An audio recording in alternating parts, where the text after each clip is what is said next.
Hello UPSC aspirants. और कैसे हैं आप सब। आज हमारा जो सेशन है वो पॉलिटी क्लास 7 की है, एनसीईआरटी उसकी बात करने वाले हैं। और हम क्लास 6 की ऑलरेडी एनसीईआरटी कंप्लीट हो चुकी है, उसको आप ज़रूर देख लीजिएगा। आधे घंटे का सेशन एकदम ज़बरदस्त है ना। आपको लगेगा कि एनसीईआरटी के कैसे नोट्स बनाने चाहिए। उसका पीडीएफ मैंने टेलीग्राम पे भेज दिया है। आप सभी लोग से रिक्वेस्ट है टेलीग्राम ज़रूर ज्वाइन कर लीजिए। डिस्क्रिप्शन बॉक्स में लिंक है, तो क्या होगा पीडीएफ्स आपको मिलती रहेंगी।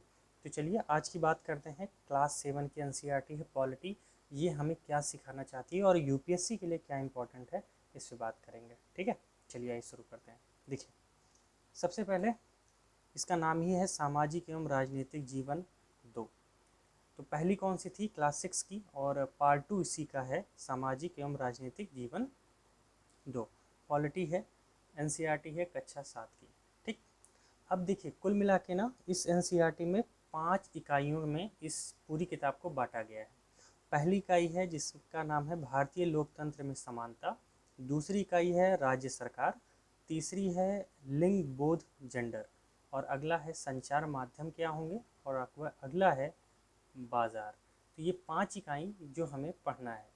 आज हम लोग बात करने वाले हैं फर्स्ट पार्ट की, जिसमें हम बात करेंगे भारतीय लोकतंत्र में समानता, मतलब इकाई 1 की।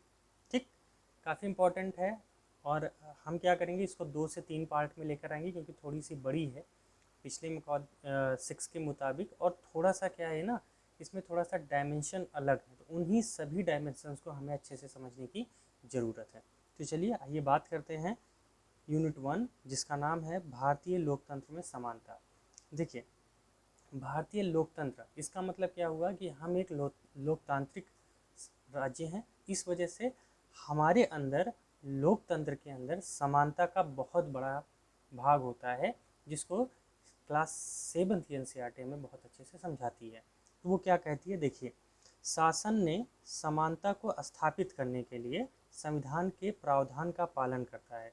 शासन क्या है, देखिए शासन क्या है, गवर्नमेंट। तो गवर्नमेंट क्या करती है, जो संविधान के प्रावधान है ना, किस चीज़ को लेके, समानता को लेके, उसको वो लागू करता है। जैसे कानून की दृष्टि से हर व्यक्ति समान है।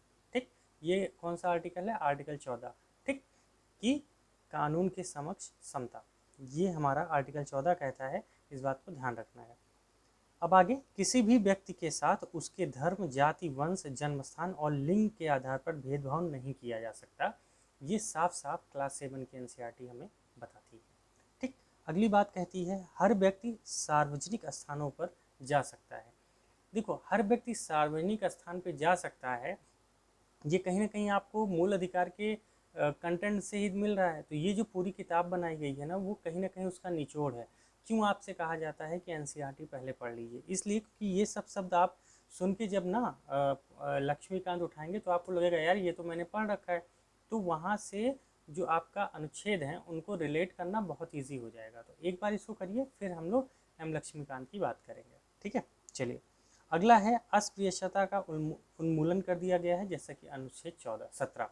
अब ये बात लिखी नहीं है, ये तो मैं अपनी तरफ से इंक्लूड कर देता हूँ। तो बस आपको ये जानना है कि ये सब बातें क्लास 7 की एनसीईआरटी हमें शासन में समता या फिर लोकतंत्र में समता, जो भारत का लोकतंत्र है उसकी बात करता है। ठीक, आगे देखिएगा, लिखा है समता के अधिकार को 2 तरह से लागू किया जा सकता है। कैसे, एक तो कानून के द्वारा, दूसरा सरकार की योजनाओं व कार्यक्रमों द्वारा सुविधाहीन समाज को मदद करके। ठीक, यही 2 तरीके तो हो सकते हैं जिससे हम क्या कर सकते हैं, समता ला सकते हैं। पहला क्या है, हम क्या करें, कानून के द्वारा, सीधी सी बात है, जो हमारे अनुच्छेदों में बताया गया है, जो हमारे संविधान में बताया गया है, जो हमारी नगर पालिकाएँ करती हैं। लेकिन दूसरा, सरकार का जो भी योजनाएं हैं या जो कार्यक्रम है, उसको क्या करें, जो भी सुविधाहीन व्यक्ति हैं, जो भी समाज है, उनको मदद करके। भाई सीधी सी बात है, एक के पास है वह दूसरे के पास हैव नॉट है। मतलब किसी के पास बहुत कुछ है तो किसी के पास कुछ नहीं है। जिसके पास कुछ नहीं है उसकी अलग से मदद करनी चाहिए। यही तो समता का एक उत्कृष्ट उदाहरण है। और ये बात हमें क्लास 7 की एनसीईआरटी कहती है। अब देखिए अगली बात, बहुत ही अच्छी बात है और इसको आप एस्से में बहुत अच्छे से नोट डाउन कर सकते हैं। ये कोट है, किसका कोट है, ये है बी आर अम्बेडकर जी का। उन्होंने क्या कहा है, आइए देखिए ध्यान से इसको सुनिएगा। मनुष्य नाशवान है, हर व्यक्ति को किसी न किसी दिन मरना है, परंतु व्यक्ति को यह संकल्प कर लेना चाहिए कि वह अपने जीवन का बलिदान आत्मसम्मान के उच्च आदर्शों को विकसित करने और मानव जीवन को बेहतर बनाने में करेगा। ठीक, वह क्या करेगा? अपने जीवन का बलिदान आत्मसम्मान के उच्च आदर्शों को विकसित करने में, अपने मानव जीवन को बेहतर बनाने में अपने जीवन का प्रयोग करेगा। यह उसका संकल्प होना चाहिए। किसी साहसी व्यक्ति के लिए आत्मसम्मान रहित जीवन जीने से अधिक है अशोभनीय और कुछ भी नहीं हो सकता। इसका मतलब यह है कि अगर कोई साहसी व्यक्ति है और उसका आत्मसम्मान है ही नहीं, तो कहीं ना कहीं वो उसके लिए उससे ज़्यादा अशोभनीय या उससे ज़्यादा बुरा उसके लिए कुछ नहीं हो सकता। यह बात कौन कहता है? बी आर अम्बेडकर कहते हैं। किस चीज़ को लेके? समता को लेके। क्योंकि वो जिस बैकग्राउंड से आ रहे हैं वो कहीं ना कहीं उनके लिए क्या था? आत्मसम्मान की बात थी कि हमें आत्मसम्मान अपना बढ़ाना है, और इस पर उन्होंने बहुत काम किया। ठीक, तो अगर आप कहीं ना कहीं ऐसे में कहीं इस बात को कोट कर पाएंगे किस चीज़ को लेके? सोसाइटी की समता को लेके, तो कहीं ना कहीं आपका नंबर ऑलरेडी गेन होगा। एग्जैक्टली यही बात हमें सिखाती है एनसीईआरटीज़, हमें लेखन कौशल सिखाती है। ठीक है, तो इन सब बातों को ना आपको नोट डाउन करना है। देखिए, बस वीडियो देख के 2 मिनट का निकल गए, उससे यार रिजल्ट नहीं आएगा। हमें मेहनत करनी है, हमें चीज़ों को एनसीईआरटी के जाके गहराई को समझना है। ठीक, तो हम कैसे समझेंगे? ऐसे ही तो बातों को समझेंगे ना कि किस तरह एनसीईआरटी क्लास 7 ये बात समझाती है, और वहाँ से अच्छी चीज़ों को निकालना है हमें। ठीक, पूरी एनसीईआरटी में कहानियाँ भरी पड़ी हैं, लेकिन उन कहानियों से अपने जो तुम्हारा यूपीएससी की चीज़ है ना, उसको निकालना ही तो कला है। ठीक, तो आपको इतना करना ही पड़ेगा। चलिए, ये हमारा पहला यूनिट था जिसमें है भारतीय लोकतंत्र में समता। ठीक है, बहुत ही बेसिक सी बात है, कुल मिला के यही इतना था। अब हम लोग बात करेंगे यूनिट 2 जिसका नाम है राज्य सरकार। ठीक, आइए देखते हैं, ध्यान से देखिएगा। राज्य सरकार।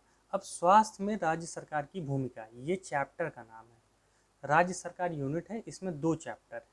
पहला चैप्टर का क्या नाम है? स्वास्थ्य में राज्य सरकार की भूमिका या सरकार की भूमिका। राज्य हटा के आप सरकार भी कर सकते हैं। अब देखिए यहाँ पे क्या बात कह रही है क्लास 7 की एनसीईआरटी।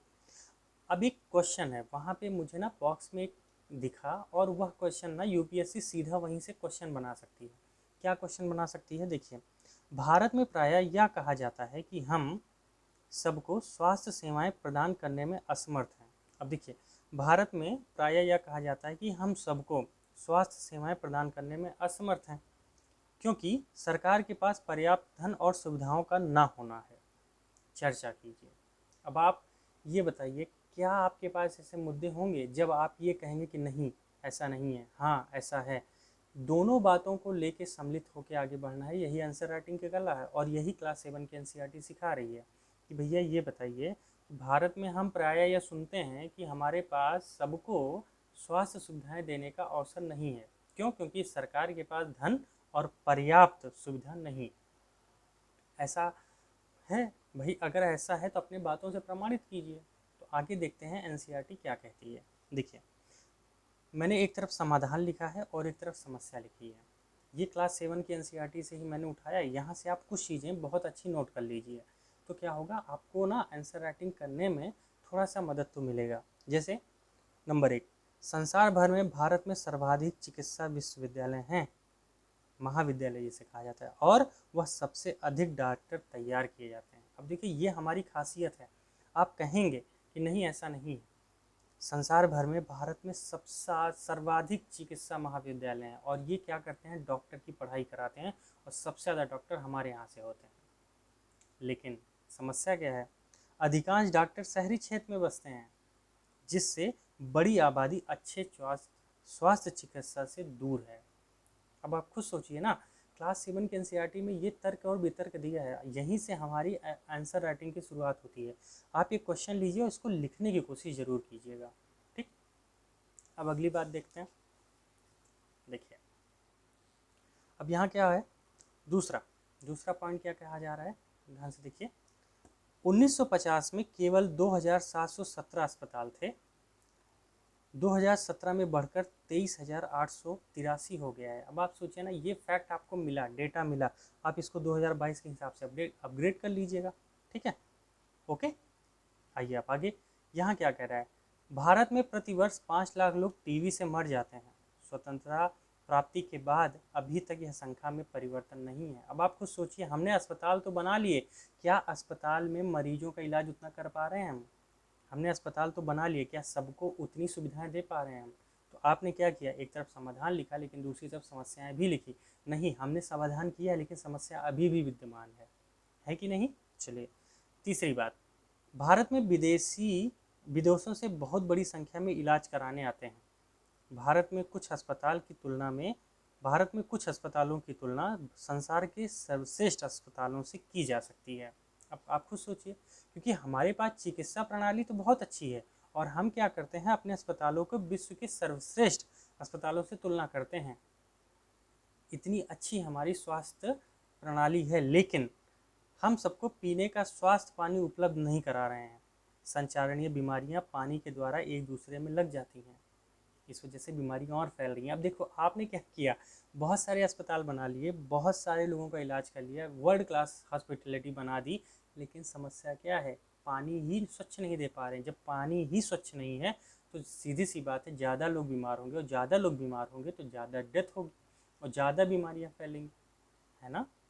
अब आप खुद सोचिए, क्या तर्क और वितर्क है यार। मैं तो खुश हो गया इस बात को देख के, उम्मीद है मज़ा आपको भी आ रहा होगा।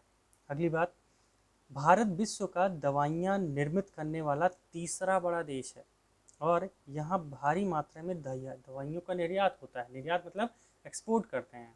हम विश्व के तीसरे सबसे बड़ा दवाई उत्पादक हैं, ऐसी क्लास 7 की एनसीईआरटी कह रही है, और ये आगे बता रही है कि हम भारी मात्रा में दवाओं का एक्सपोर्ट करते हैं। अब यहाँ बात कह रहा है समस्या में, भारत में समस्त बच्चों में से आधे बच्चे खाने के लिए पर्याप्त भोजन नहीं मिलता, वे अल्प पोषण के शिकार रहते हैं। अब बताइए, आपने दवाई तो बना ली, मैं कह रहा हूँ क्या ज़बरदस्त पॉइंट है, आपने दवाई तो बना ली, लेकिन उस दवाई का क्या मतलब जब लोगों का पेट ही नहीं भर रहा तो क्या मतलब है? तो कहीं ना कहीं देखा जाए तो एक ज़बरदस्त अप्रोच है कि भैया ठीक है हमारे पास सब कुछ है, लेकिन कहीं ना कहीं हमारी जनता ही निर्धन है, तो हम क्या करें? हमें जनता को स्वास्थ्य बनाना है, ना कि पॉलिसी को। ठीक है, तो जितनी इम्पोर्टेंट पॉलिसी है उतना ही इम्पोर्टेंट जनता है, तो स्वास्थ्य पॉलिसी पे सरकार को ध्यान की देने की ज़रूरत है। ठीक है, अब आगे देखिए, स्वास्थ्य सेवा और समानता, क्या सबके लिए पर्याप्त स्वास्थ्य सुविधाएं उपलब्ध हैं? यदि नहीं तो क्या किया जा सकता है? अब आप देखिए, एनसीईआरटी ये भी बता रही है कि भैया स्वास्थ्य सेवाओं और समानता की बात करें, क्या सबके लिए पर्याप्त स्वास्थ्य सेवाएं उपलब्ध हैं? यदि नहीं है तो क्या करें जिससे स्वास्थ्य सुविधाएं तो अच्छे से मिल पाएँ? ठीक है, क्या करें ऐसा?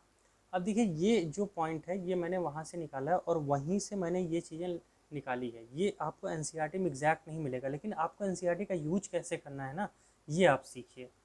ये आपको कहीं नहीं मिलेगा एनसीईआरटी में कि ऐसी बातें कहीं लिखी है, मैंने वहीं से कट पेस्ट किया है, लेकिन पूरा एक एक शब्द वहीं के हैं, लेकिन मॉड्यूल अपने अकॉर्डिंग, यूपीएससी के अकॉर्डिंग। फिर से बार बार कह रहा हूँ, अकॉर्डिंग टू यूपीएससी। किताबों को पढ़ के बस निकल जाना, कभी उसका रिजल्ट नहीं पाओगे दोस्त।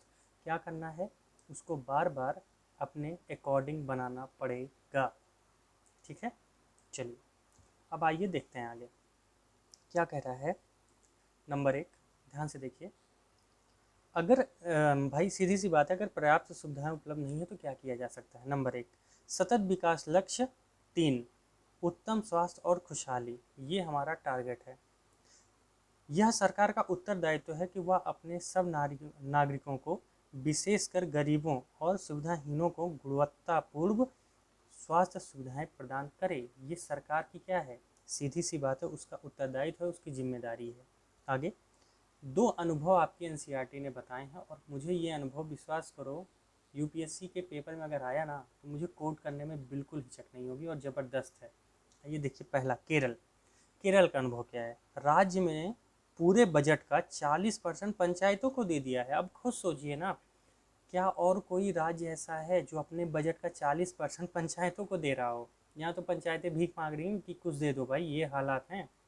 लेकिन केरल ने क्या किया, अपने राज्य का पूरा बजट का 40% पंचायतों को दे दिया, जिससे अपनी आवश्यकताओं को योजनाबद्ध कर उनकी पूर्ति कर सकती हैं। गाँव के लिए पीने का पानी, आहरण और औरतों का विकास, शिक्षा आदि पर इन कार्यों में स्थिति में सुधार आया है। अब देखिए सबसे निम्न स्तर किसका है, सीधी सी बात है पंचायत है, जो सीधा लोगों से जुड़ी हुई है। वो क्या करिए, गांव में देख रही है, गांव में पानी का पीने है, आहार की समस्या तो नहीं है, औरतों का विकास हो पा रहा है कि नहीं हो पा रहा है, शिक्षा आदि पे खर्चा कर पा रही है सरकार की नहीं कर पा रही है, तो वो उस हिसाब से इस बजट का प्रयोग करेगी और सीधा सीधा धरातल पे ले जाके उस काम को करेगी।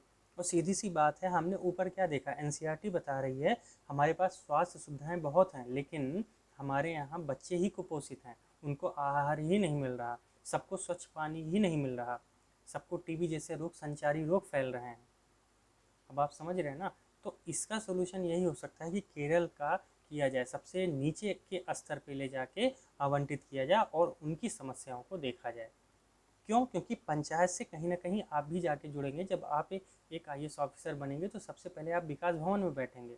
जब आप विकास भवन में बैठेंगे तो वहाँ आपको पंचायतों का भी तो देखना है भाई। वो आपसे डिमांड करेंगे क्या विकास चल रहा है, क्या कर रहे हैं आप, बजट दीजिए। तो बजट कब देंगे? जब सरकारें आपको बजट देने का अलाउ करेंगी। उसी लिए केरल सरकार क्या कर रही है, वो अपने अनुभव को बता रही है एनसीईआरटी के थ्रू कि भैया हमने क्या किया, पूरे बजट का 40% पंचायत पे खर्चा किया है ना। जबरदस्त माइंड। तो उस पंचायत ने क्या किया है, अच्छा कार्य करके दिखाया है।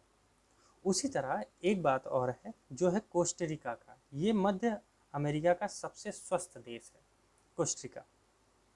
इसका संविधान जो है, छोटा सा देश है, संविधान में निहित मुख्य कारण है कि इनका स्वास्थ्य प्रणाली इतनी मजबूत क्यों है। तो ऐसा क्या उन्होंने किया, सेना नहीं रखेंगे। सीधी सी बात, इतना छोटा सा देश है, उन्होंने कहा सेना नहीं रखेंगे। उस जो सेना पे व्यय होता है ना, उसको शिक्षा, स्वास्थ्य और अन्य आधारभूत जरूरतों के लिए करेंगे। इससे मदद मिलेगी उन चीज़ों में, किसको बढ़ाने में, शिक्षा बढ़ाने में, स्वास्थ्य बढ़ाने में, अन्य आधारभूत सुविधाओं को बढ़ाने में, जैसे आहार, पानी का पीने का पानी, बिजली, इन सब पे हम खर्चा करेंगे, सेना पे खर्चा नहीं करेंगे। ठीक है, आगे क्या लिखा है, उनके सभी स्तरों पर स्वास्थ्य संबंधी ज्ञान शिक्षा का जरूरी भाग। ऊपर वाली बात काट देना, क्योंकि संविधान में तो हमारे हो नहीं सकता, क्योंकि हम बड़े राष्ट्र हैं, हमें सेना की ज़रूरत है। लेकिन आप ये तो लिख सकते हो, कोस्टरिका के माध्यम से ये बात हम कर सकते हैं कि सभी स्तरों पर स्वास्थ्य संबंधी ज्ञान का विस्तार किया जाए। अब आप बताइए ना, अगर ये पॉइंट आपने यूपीएससी में लिख दिया तो क्या यूपीएससी में नंबर आपको नहीं मिलेगा? बिल्कुल मिलेगा, और ज़बरदस्त मिलेगा, है ना। इसी तरह से हमें क्या करना है, पॉइंट को निकालना है। ठीक है, उम्मीद है चीज़ें आपको बहुत अच्छी लगी होंगी और आप इस पर काम करेंगे। ठीक है, तो ये हमारा आज का पार्ट 1 रहा। इसका पीडीएफ जब ये एनसीईआरटी कंप्लीट हो जाएगी ना, सभी सेक्शन कंप्लीट हो जाएंगे, तो इसका पीडीएफ मैं आपको भेज दूँगा। ठीक है, क्लास 7 की भी। लेकिन उसके पहले खुद भी पढ़ो यार, है ना, एक बार एनसीईआरटी पढ़ लो। वैसे मिलेगा कुछ ज़्यादा नहीं, इससे ज़्यादा कुछ है नहीं, और अपने अकॉर्डिंग आप नहीं निकाल पा रहे हैं तो प्लीज़ एज इट इज़ इसको नोट करिएगा। आप बार बार पढ़ेंगे ना तो आपकी आंसर राइटिंग पक्का इम्प्रूव होगी। ठीक है, तो आज के लिए इतना बहुत है। अगले सेशन में मिलेंगे, उम्मीद है इसके बाद 2 सेशन और आएंगे, क्लास 7 की एनसीईआरटी ज़बरदस्त कंप्लीट होगी। ठीक, चलो दोस्तों, thank you so much to all of इस सेशन के लिए। प्लीज़ सब्सक्राइब कर लीजिए और वीडियो को लाइक कर दीजिए। Thank you.